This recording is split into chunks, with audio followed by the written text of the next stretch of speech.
My name is John Parker. I work on the securities desk for DNB Markets in New York. My function, my job is to help companies such as yours raise capital from investors in the Americas. So I'm here to help you.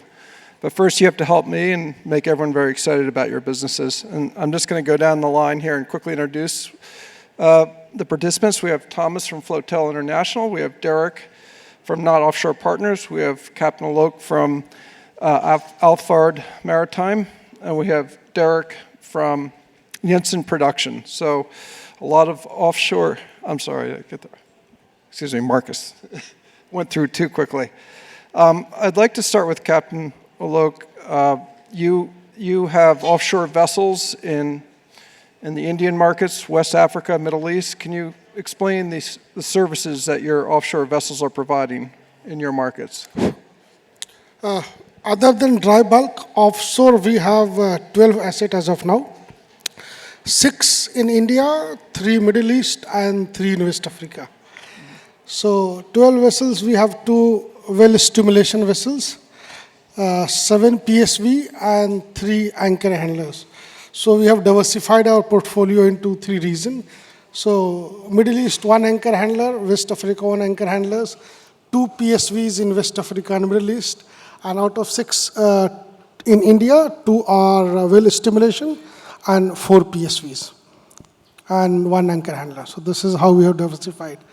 And we are negotiating on 6 more offshore assets coming in, and 9 more offshore assets, but mostly into some O&M contracts in India.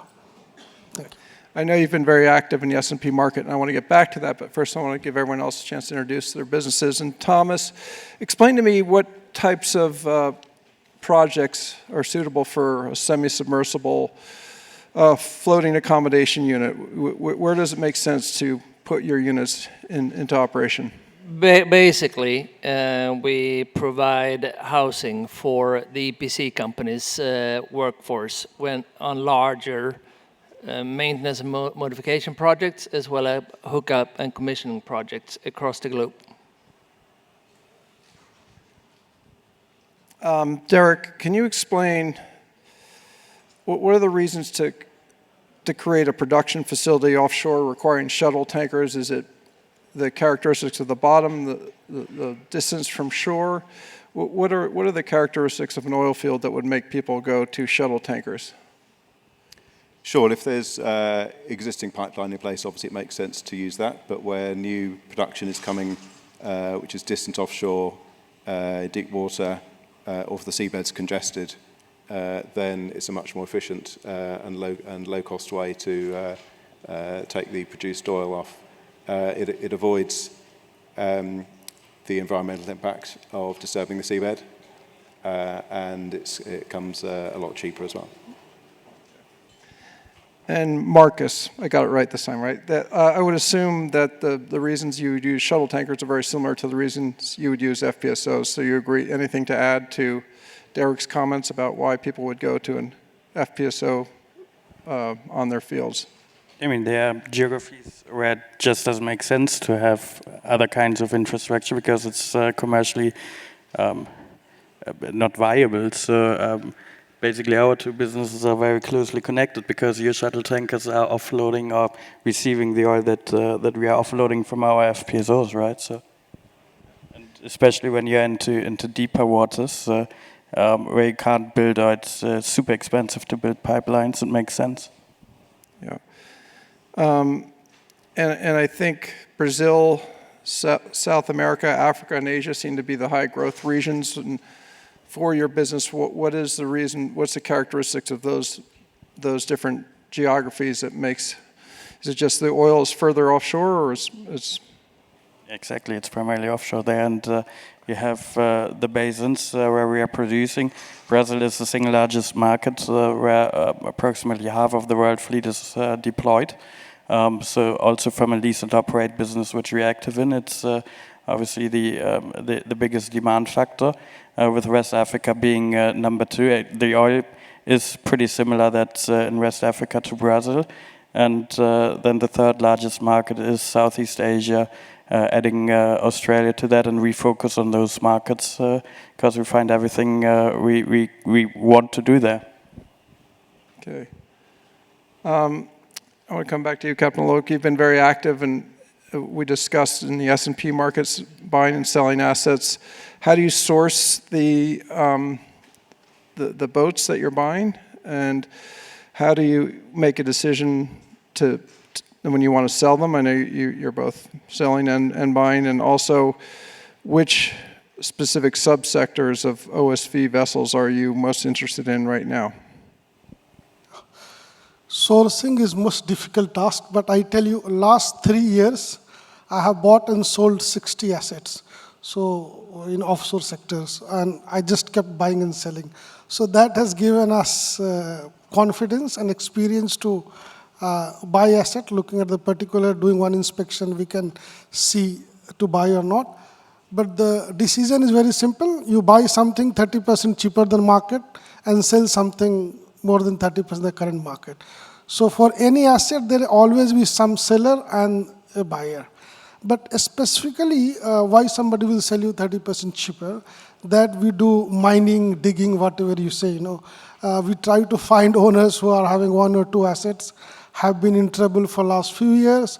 You go talk to them and say, okay, I can give you quick deal within 4 days, 2 days, 7 days. I can pay you the money, take you out of the trouble.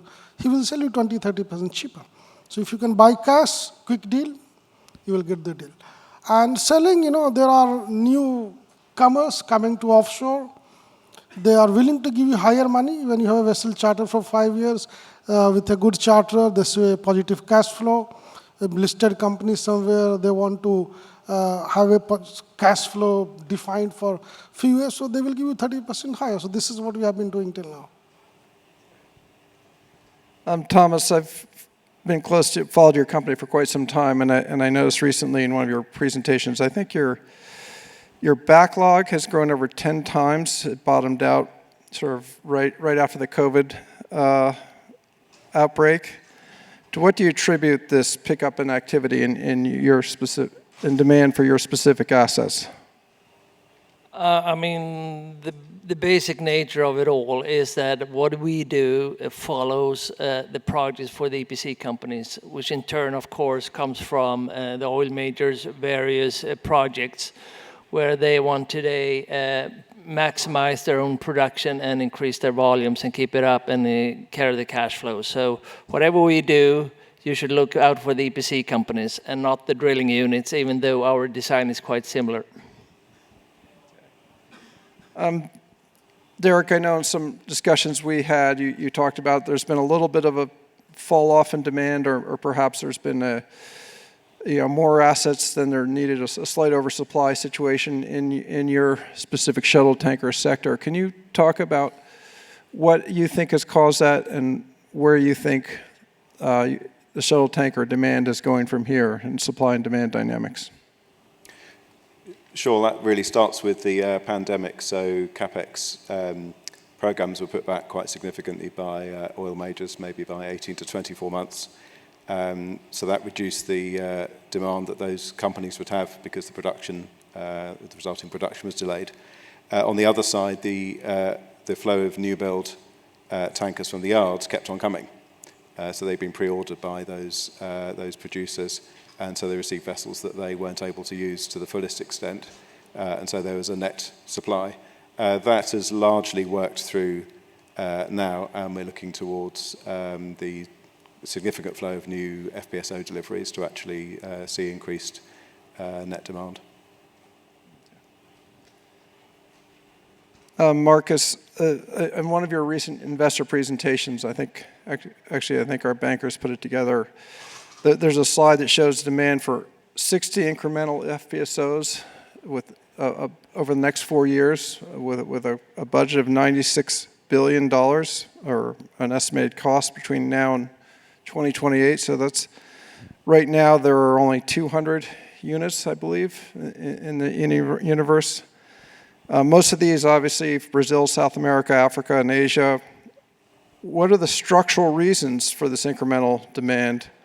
and how will the industry be able to fund and build enough assets to meet this demand, if it is true? And I think it probably comes from Rystad, these growth and demand.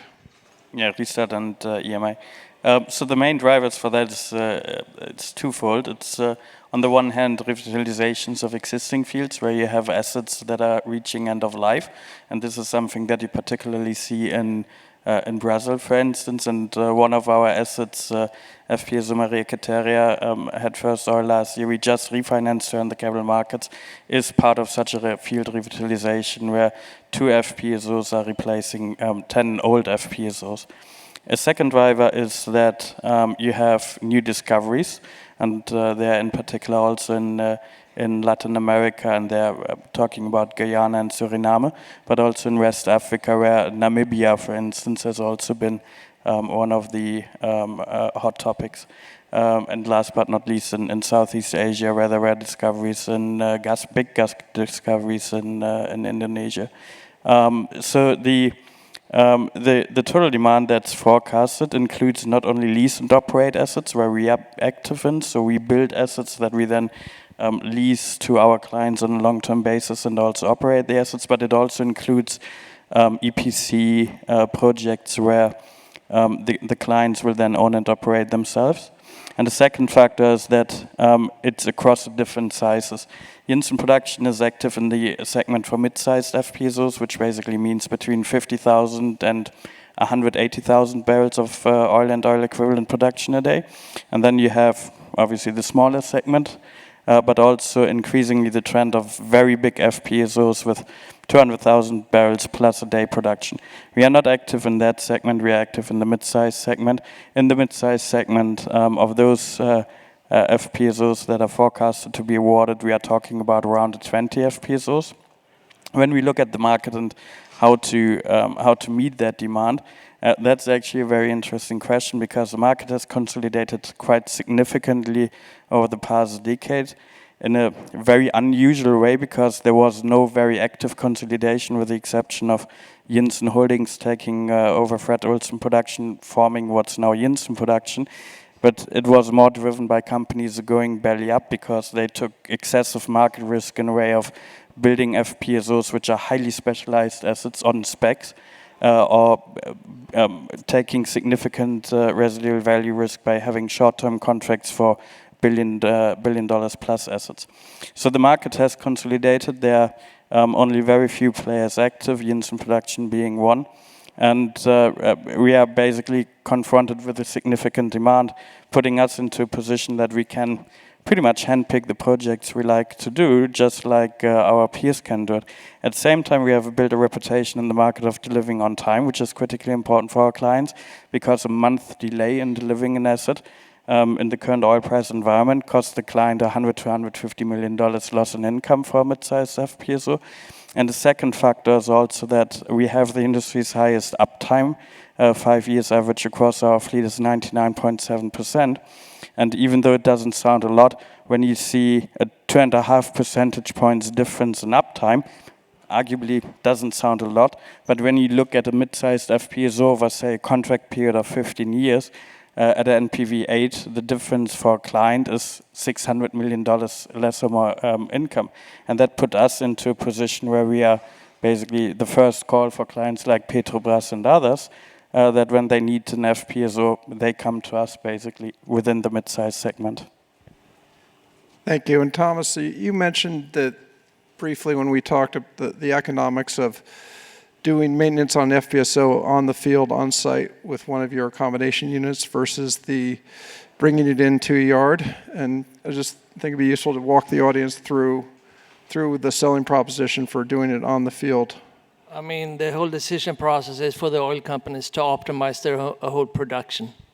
So more and more, the better we have been able to service them, the more times they continue to have their FPSOs on stream at the field operating rather than taken to the shores. It's all about total economics and revenue optimization.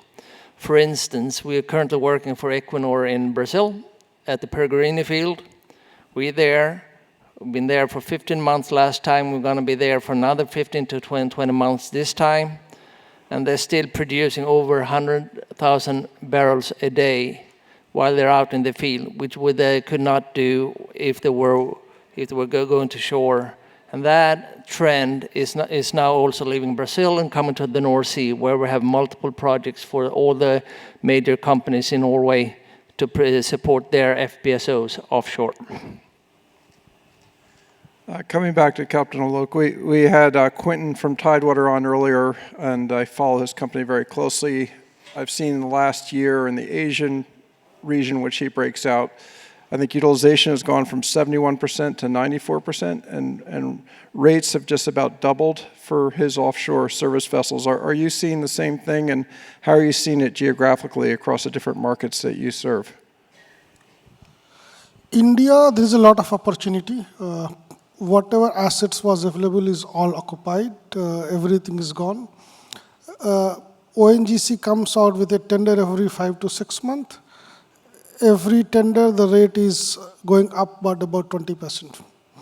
Other than that, the EPC contractors working in India, for them, because they take vessels season to season for 8 months, so for them, rates are really very, very high. Earlier, when market was lower, owners were coming from Singapore, Malaysia, Indonesia, Vietnam to India. But Indian territory, you have to import the vessel. There are a lot of restrictions. So those vessels are also not coming into India. Rates are going up, and utilization, you can, anyway, the tender is for 3 years. But certain EPC contracts are booking the vessel for more than 3 years now. So it's going very high. Okay. Going back to the growing demand for the far offshore FPSOs and shuttle tankers, Derek, your sponsor, you have a sponsor drop-down model. Your sponsor has 5 new shuttle tankers on order. I'm just curious, just a rough idea of how much do they cost? And I know that's a moving target. How does your sponsor finance them? At what point does your sponsor place the order? I assume it's all with contracts, and that's the special characteristic of your business. There's no spot shuttle tankers, not intentional spot shuttle tankers. But walk us through the process of your sponsor developing a new build contract, financing it, and then how does it ultimately end up drop down into the public entity?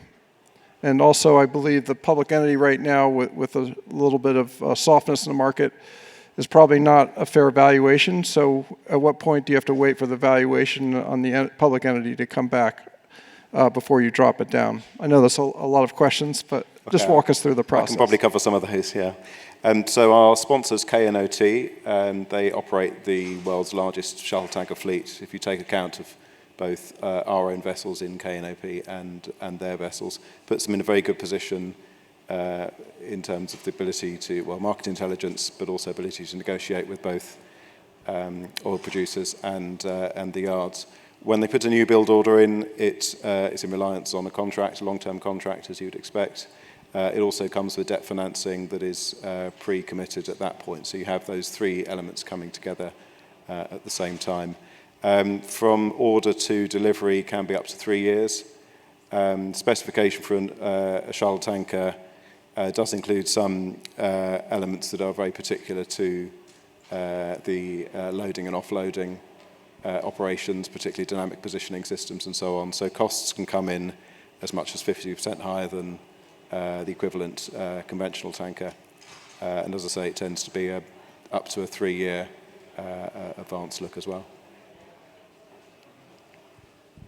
And how do you, during that 3-year period, how does the financing work? Are you having banks give construction loans with combination with equity? Yes, it's a combination of those, yeah. Okay. Yeah. Tomas, I want to talk about the recovery in your business, and I think the overall fleet maxed out at 24 vessels, and now there are 14 vessels, I think, that are operating and active. I know you have one idle vessel that you'd like to reactivate. Has there been any time when you've had to turn down business because the capacity is too tight or not bother to tender? And then do you ever see us getting back to a world where there are 24 similar accommodation vessels working in the market? We can start out with saying that yes, we're turning down contracts as we speak because the global fleet of high-end accommodation units, not only civil submersibles, are short of 40. So we pretty much track all of them. We know exactly what they are and what they do and how long it will take to activate them and who's available and where. Out of those 40, around 30 are active today. And the second one, yes, we have one that is still idle. What we're looking for is, of course, some kind of lead of a good contract to be able to justify the activation. Because an activation is around 12-month project for most of the ones that are idle today.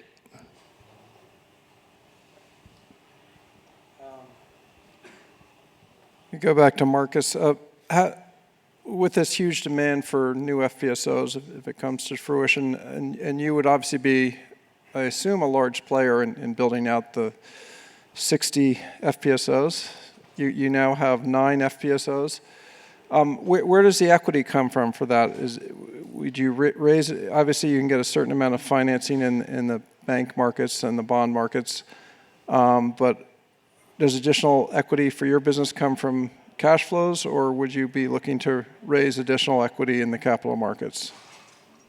I think it's a combination. It's on the one hand from operating cash flows, on the other hand it's from optimizing capital structure post-delivery of an asset. Pre-delivery limited as to the pockets of money we can tap, in particular bank finance. So with the very long-term projects we are talking about 15 to 25 years project, refinancing an asset post-delivery has a very significant impact on the capital structure, on the ability to recapitalize and optimize the capital structure, and utilizing the debt capacity that the asset has. So that's the second aspect. And the third aspect, in fact, is raising external equity, and there are 2 ways of doing it: to have project partners at project level or raising equity at corporate level. We are doing both.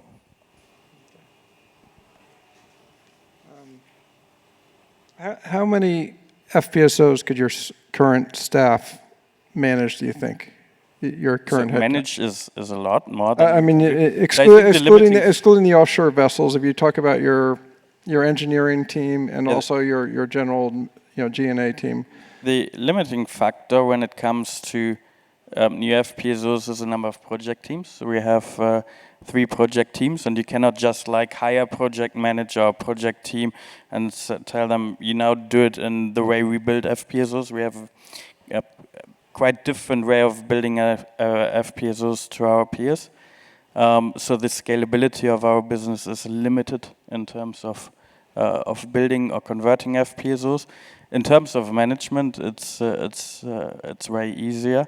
But in fact, when we are talking about the growth of the firm, the 2 limiting factors, on the one hand, obviously, is money. On the other hand, it's the availability of project teams.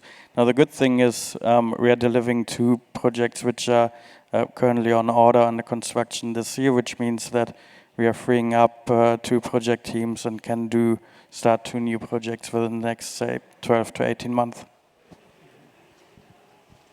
Captain Alok, how many offshore vessels do you think your company could manage with the current staff you have in place? How big could you get? Managing vessels is not a problem because we also outsource crewing, technical, everything we do it. So it's a matter of how many vessels we can acquire and where to deploy. So as I told you, we are negotiating 5-6 more vessels to come in, and we are ready to expand. Anything which I own is always, I'm willing to sell at the right price, and any asset available in the market, I'm ready to buy at the right price. So I don't know next year how many vessels we'll own. It all depends on the market conditions. All right. Tomas, talk about your idle unit and what it would take to reactivate that. Obviously, there'd be an expense associated with that. You also said you've turned down some contracts, but what type of contract would you need to reactivate your idled unit, and what would be the cost of that? How would you finance that? Firstly, we would like to see a contract around 12 months, I would imagine, but they will not pay for all of it, and because activation tab is substantial, because it's been idle for quite some time. But at the same time, there are no new orders in this space, and the current day rates will not support any new orders. So the only way you can actually get a larger fleet to meet the increase in demand is actually activate the vessels you do have. And with that, I would say that we will probably debt finance it by tapping our bond issue, if and when the pricing is right for it. Yeah. If you want to tap his bond, just let me know. Derek, I'd like you to give an overview of the differences between the North Sea. You operate in the North Sea and offshore Brazil for the most part. Give a good overview of the difference between those two markets. It seems most of the growth is in the Brazil market. Why is that? Why is there not as much growth in the North Sea market?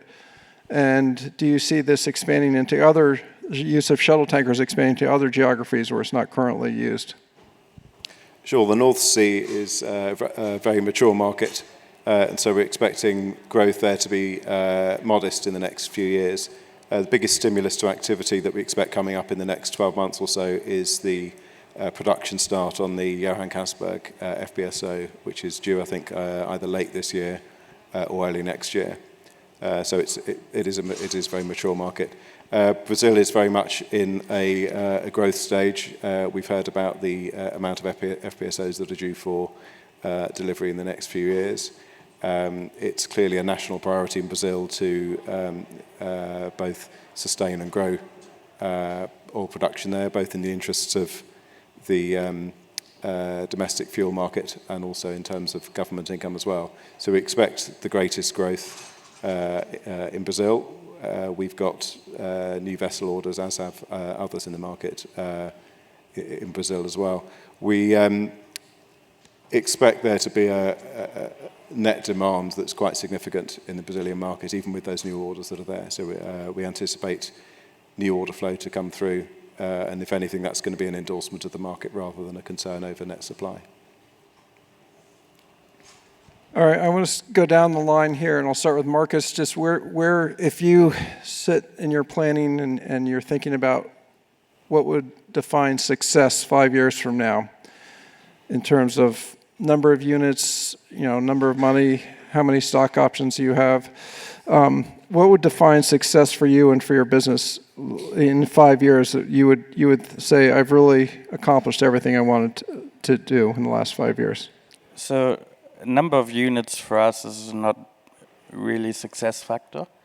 And I mean, if you look probably not that far back, just like a year and a half ago, we have number 4 or 5 by asset count. But already back then, we were probably number 2 or 3 in terms of revenue backlog. So the revenue backlog is way more important than the asset count, because you can have a lot of old assets that are end of life or even idle. And in the FPSO industry, idle vessel basically is a liability and not an asset in our view. So we want to grow in a way that's creating value for our shareholders. So we do projects that are accretive to our business, that add long-term revenue to our order book.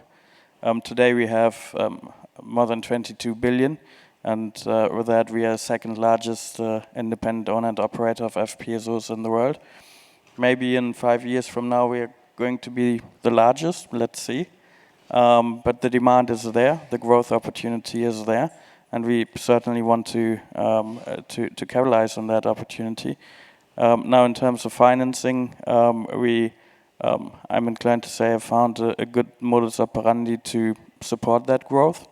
So the limiting factor really is the number of projects or the number of project teams we have to execute new projects to build FPSOs. Yeah, I meant to ask you something earlier, just briefly. You recently refinanced some project bank that was provided by banks in the bond markets, and I'm curious why you chose the bond markets over the bank loan market to the honorary. Yeah, I mean, the answer to that is very simple. With the Basel regulations, the limiting factor in the bank market is maturity. When you have honorary has a 25 years charter, when you have a 25 years charter, obviously the impact on debt capacity or the utilization of the debt capacity of maturity is very significant. At the same time, in this kind of projects, we are very mindful of refinancing risk because you cannot just sell an asset as opposed to a vessel. Worst case, if you can't refinance after 5 years, we dump the vessel in the market, right? This is something we can't do, so we are extremely mindful about this. So the capital markets have a longer investment horizon than banks have.